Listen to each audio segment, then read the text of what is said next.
अस्सलाम वालेकुम students, welcome to CBEL concept based education learning YouTube channel. मैं हमाद अहमद आपका ट्यूटर। आज के इस लेक्चर में हम बात करेंगे FSC पार्ट 1 जिसे इंटरमीडिएट पार्ट में भी कह सकते हैं और इसका सब्जेक्ट है केमिस्ट्री। केमिस्ट्री का आज हम इस लेक्चर में जो चीज डिस्कस करेंगे वो है एग्जाम्पल नंबर 10।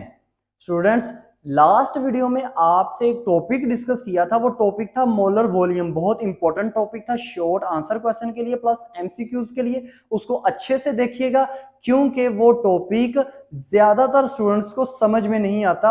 यानी कि वो टॉपिक है तो इजी, लेकिन उसको समझाया इस तरह से जाता है कि स्टूडेंट्स को समझ में नहीं आता। मैंने बहुत इजी वे में आपको गाइड किया है, उसको देखिएगा, इंशाल्लाह ताला आपको अच्छे से समझ आ जाएगा। ये एग्जाम्पल नंबर 10 है, पेपर पॉइंट ऑफ व्यू से बहुत ज्यादा इंपॉर्टेंट है। याद रखिएगा, आपके पेपर में वो एग्जांपल्स, वो न्यूमेरिकल्स ज्यादा आते हैं जिनकी स्टेटमेंट छोटी होती है और उसका जो सोल्यूशन होता है वो भी एक नॉर्मल सा सोल्यूशन होता है, वो ज्यादा आपसे पूछता है। तो स्टूडेंट्स, एग्जांपल को डिस्कस करने से पहले आप स्टूडेंट्स से ये रिक्वेस्ट है, इस चैनल को सब्सक्राइब करें, वीडियोस अच्छी लगती हैं तो लाइक करें और इन वीडियोस को ज्यादा से ज्यादा अपने फ्रेंड्स में भी शेयर करें ताकि आपके साथ साथ उनका भी बेनिफिट हो जाए।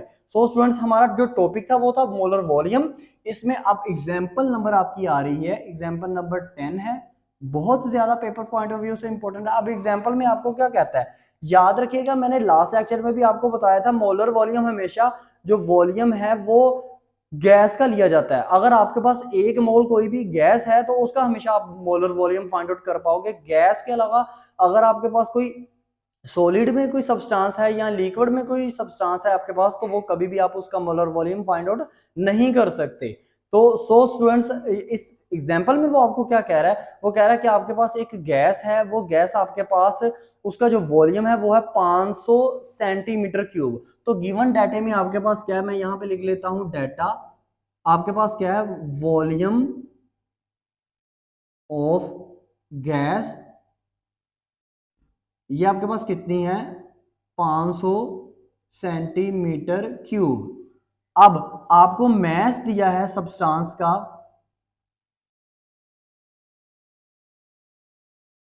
कितना है वो, 0.72 ग्राम। ओके स्टूडेंट्स, तो फाइंड करने के लिए आपको क्या कह रहा है, अब देखिएगा यहाँ पे बच्चे अक्सर ना कंफ्यूज होते हैं। फाइंड करने के लिए कह रहा है molar mass, not molar volume, ये आपने निकालना है। अब देखो स्टूडेंट्स, ये कंफ्यूज होते हैं, सर डाटा तो बिल्कुल एग्जैक्ट उसने मोलर वॉल्यूम वाला दिया है, मोलर मैस कैसे फाइंड आउट करेंगे। स्टूडेंट्स, एक आपने बात याद अपने माइंड में रख ले, मोलर मैस कहां पे, मोलर मैस से क्या मुराद होता है, लास्ट वीडियो में भी आपसे शेयर किया था। मोलर मैस से मुराद होता है atomic mass, molecular mass, formula mass और उसके अलावा आयोनिक मैस है। तो मोलर मैस आपने निकालना है, तो इसके लिए फार्मूला वही पीछे वाला जो आपने मोल के टॉपिक में समझा था, वो आपके पास है, number of mole of substance is equal to mass of substance divided by molar mass. तो अगर सब्सटेंस आपका इस उसमें है, एटम में है, तो एटॉमिक मैस आ जाएगा मोलर मैस की जगह। अगर सब्सटेंस आपका मॉलिक्यूल में है तो मोलर मैस की जगह मॉलिक्यूलर मैस आ जाएगा। और इसी तरह फार्मूला मैस और आयोनिक मैस भी आ सकता है मोलर मैस की जगह।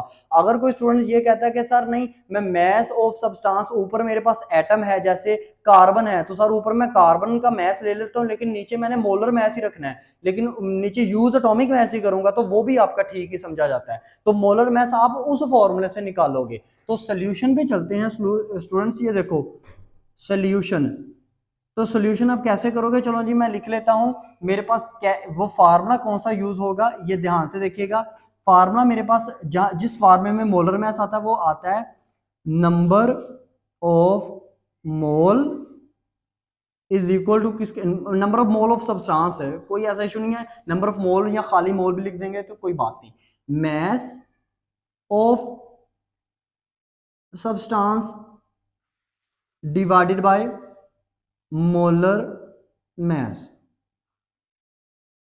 अब आप स्टूडेंट्स ये कह रहे होंगे सर ये टॉपिक तो मोलर वॉल्यूम का है, आप कहाँ पे मोल की तरफ चले गए हैं। तो स्टूडेंट्स जरा देखते जाए ना, आगे आपको समझ में आ जाएगी। अब देखो मोलर मैस है ना, तो यहाँ पे मोलर मैस आपको बटे के नीचे आ रहा है, आपने इस तरफ को लेके आना है, मतलब मोलर मैस आपको अलग से चाहिए। अब इस तरफ लेके आना है, लेफ्ट साइड पे लेके आना है, तो इसको लेफ्ट साइड पे ले जाओ। इस ये जो आपके पास नंबर ऑफ मोल है ना, इसको बटे के नीचे ले आओ, तो आपका फार्मूला का ड्राइव होगा, वो होगा molar mass is equal to mass of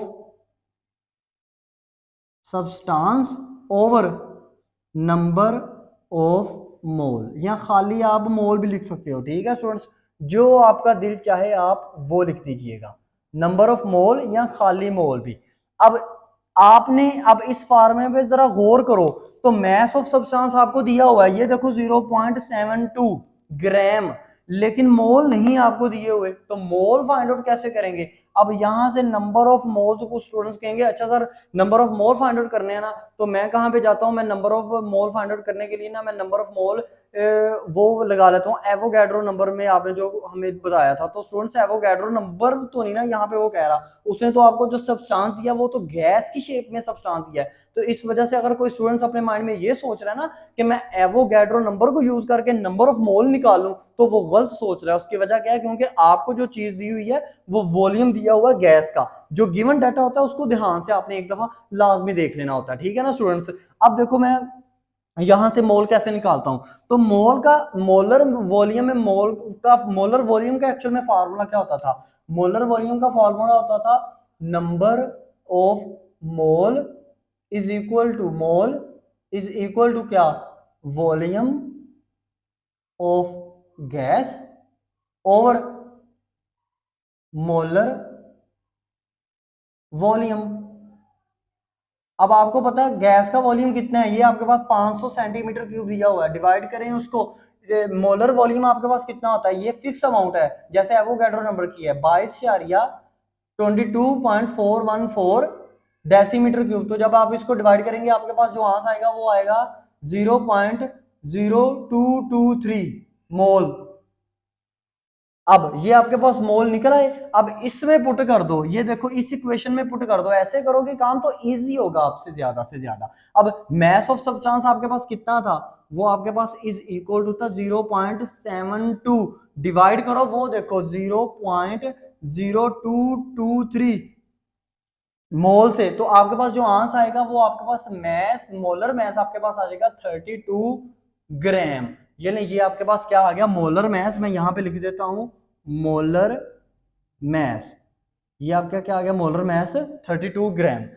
okay students, इसको ऐसे हल करो। देखो आप स्टूडेंट्स क्या करते हो, आप स्टूडेंट्स से ज्यादा इसमें ये करते हो, पहले ये वाला फार्मूला अप्लाई कर लेते हो मोलर वॉल्यूम का, वो भी ठीक है, लेकिन स्टूडेंट्स ज्यादातर कंफ्यूज हो जाते हैं। याद रखना एफएससी में जितना अपने आप को कंफ्यूजन से बचा सकते हो ना, बचा लो।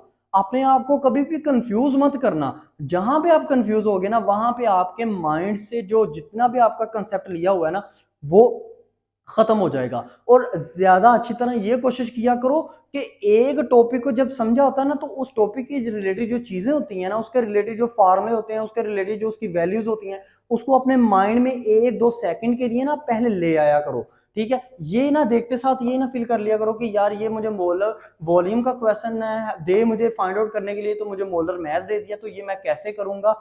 आप इस तरह करेंगे, पहले फार्मूले को खुद से ड्राइव करो, फिर उस फार्मूले में इसको अप्लाई करो, तो आपका मोलर वॉल्यूम निकल आएगा।